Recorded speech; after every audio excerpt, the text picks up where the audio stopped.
here in Deadwood. Oh wait, hold on, Deadwood. We are here in Deadwood, South Dakota, and we are about to watch a live reenactment of Wild Bill's assassination, and we are at Saloon number 10. In Deadwood, South Dakota, number 10, and we're about to see a live reenactment of the assassination of Wild Bill. Well, howdy, folks. Howdy. Well, that was pretty good, but you know what? I'm gonna make y'all do it one more time because, well, I see a whole lot of heads out here. Where there's a whole lot of heads, there aren't twice that many vocal cords. So let's see if we can do that again. Rattle the rafters. I said howdy, folks. Well, that's much better. Well, I'm Wild Bill, and welcome to Deadwood, and welcome to the number 10 Saloon. And by the way, I have y'all know you're sitting in the only museum in the world with a bar. That's right. And we encourage y'all to use it too. Now, I'll tell you what I'm going to do here. There's so many of you here, I'm going to do a little bit of question and answer session. And I'd like y'all to start thinking of your questions. And while y'all thinking of that, well, I'm going to introduce you to some of my friends here. So let's have a nice big round of applause for our bartender, Mr. Harry Young. Come on out here, Harry. Good to see you, Harry. And next, I got a real good friend of mine in from Wyoming today by the name of Charlie Rich. And around these parts, well, he's a fairly well-known gambler. Howdy, Charlie. And today we have a celebrity in our midst, a very famous riverboat pilot, Captain William Massey. Come on out here, Captain.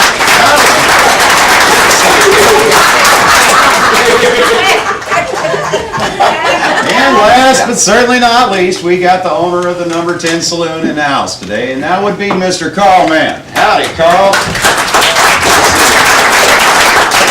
I'll tell you what, Charlie, why don't you go ahead and deal us up a game? I'll be right over there to join y'all shortly.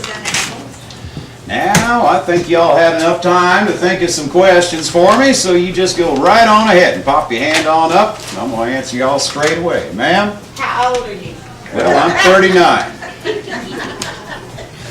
Anybody else here? Right back here, sir.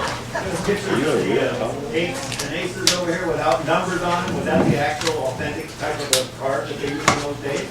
Aces and eights, what the heck is that? Sounds like a poor hand to bet on to me. No numbers on them. Well, maybe I'll just clarify a little bit. Today's date is 1876, August 2nd.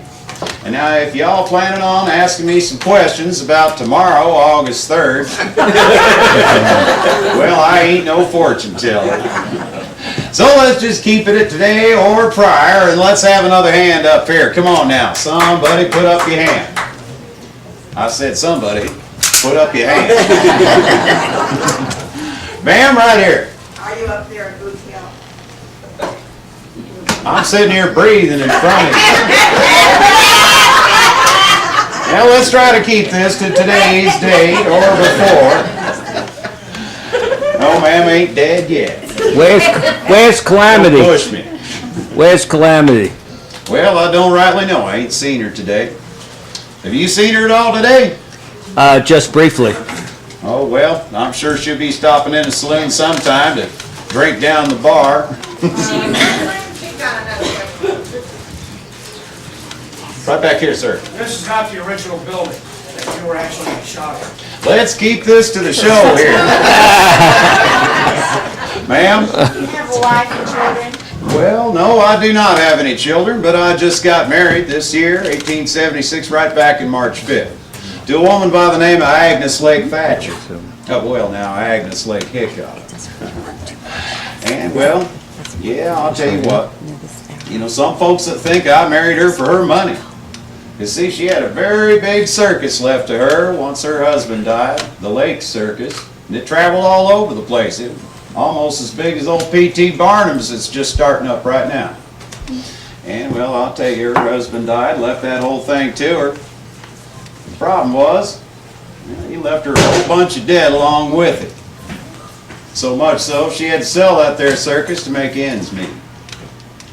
So I will dispel that sort of disparaging remark by saying I most certainly did not marry anybody for money. And if that was on my mind, I would have done that years ago and eliminated a lot of traveling. Good question, ma'am. Right here. What do you do in this town? What do I do in this town? Well, I'll tell you, see, well, I think I'll start right at the end of her question there, because see, when I got married, we went out to Cincinnati and got married, and, well, we was right in the middle of our honeymoon when I heard about the gold rush here in Deadwood. Come on through, folks, it's all right. It's the only way to get through, you gotta do it. You're not gonna shoot me in the back, are you? No, that's now, don't put your back to old Jack McCall, because I'm sure he probably would do something like that. Oh yeah, that's right. Now, the way that happened, see, is I heard about the gold rush here, and I decided I was going to come out to Cheyenne and start the first wagon train bringing supplies out Deadwood. And when I got out here, I found out my friend Colorado Charlie had started one, just the same. Between the two of us, we figured we'd just merge the two trains together, figuring that one large wagon train would be a heck of a lot safer travel than two smaller ones. And as it worked, we got all the way here to Deadwood without incident. Now, once we got here, what we did, we run right down to the assayer's office and registered ourselves several claims. And, well, I'll tell you, about two of them claims, out of all of them, turned out to be very productive. Very productive indeed.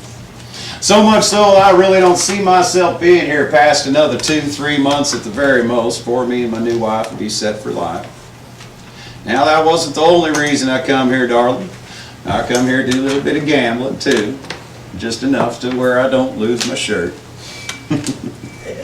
And one of the other things I figured on doing when I got here was working as a guide to take the miners to their respective claims.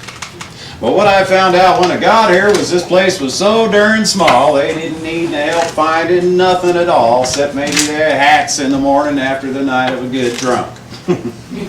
Heck, all they had to do was amble on down to the assayer's office and, well, fill out a little piece of paper and amble on back up the street and start to digging. And we're just that simple. So you can well imagine I was kind of out of work for being a guide around these parts. But I wasn't out of work. Oh no. Not by any stretch of the imagination, considering my favorite monetary vocation right here at the old poker table. Boys, save some money for me, Charlie. I will, Bill. Well, good question, darling. Anybody else got a question? Sir? What type of hazards did you have coming up from Cheyenne up to here? Well, done it all.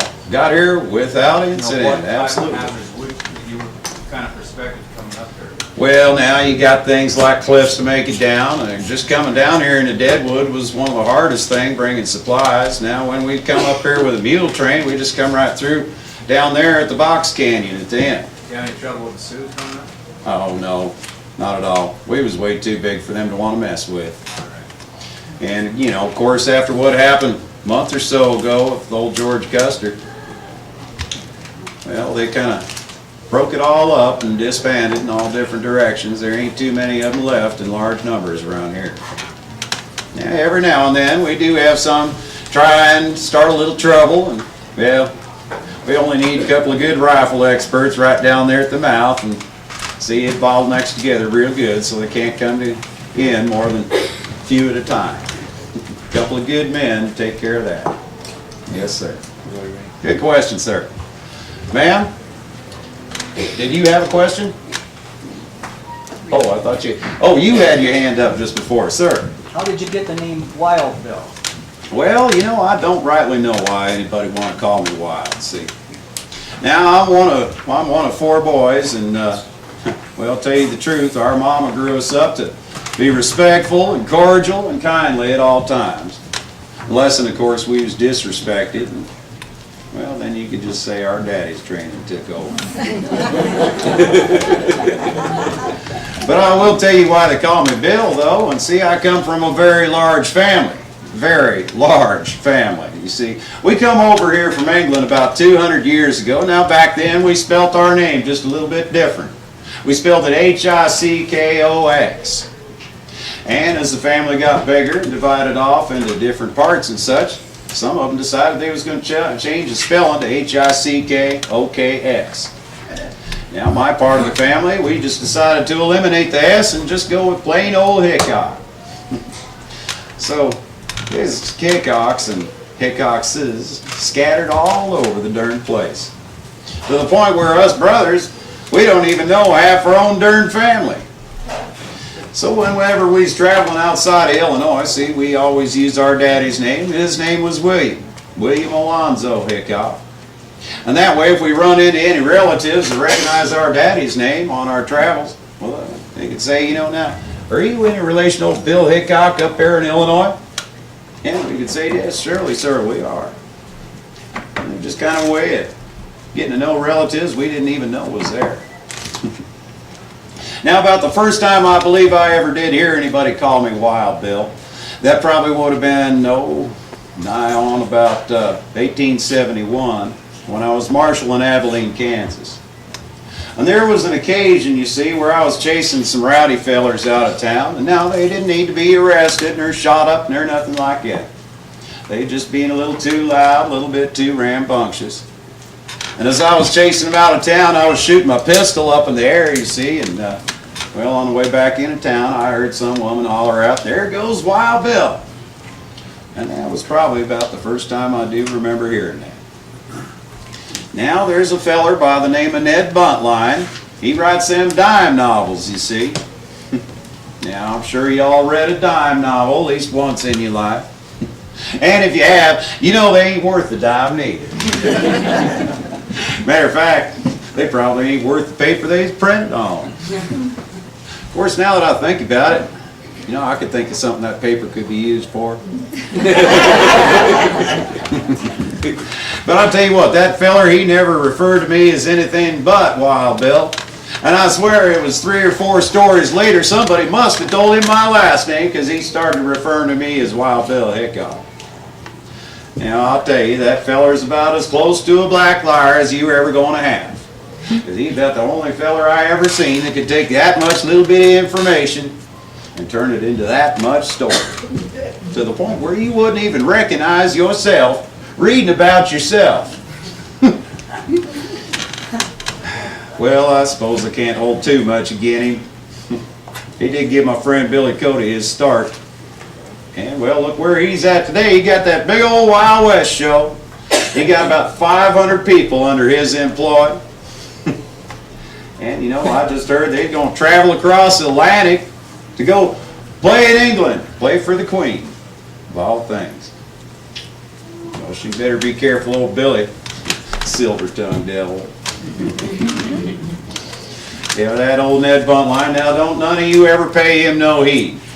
Because I tell you, there ain't nothing ever true about them darn dime novels.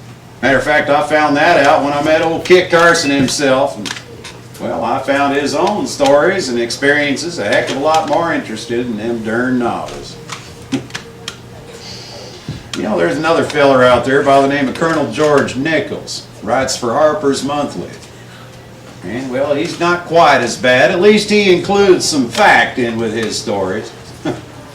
But he still said I killed 10 men at Rock Creek Station. And there ain't nothing true about that. I'll tell you what really happened, though. What really happened, you see, I was healing up for a bear attack when I was driving freight wagon for a company by the name of Russell Majors in Waddell. Now, y'all know who they are, believe it or not, because later on they changed their name to the Overland Stage Company.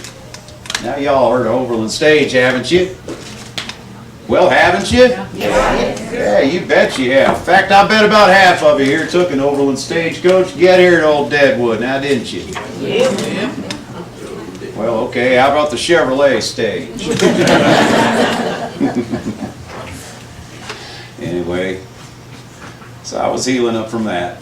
They put me at this nice, quiet little way station out in the middle of Jefferson County by the name of Rock Creek Station. And while I was there, I found out that the land the station sat on, well, it was owned and leased to them by a feller by the name of Dave McCandles, who was receiving a month-to-month sum of money.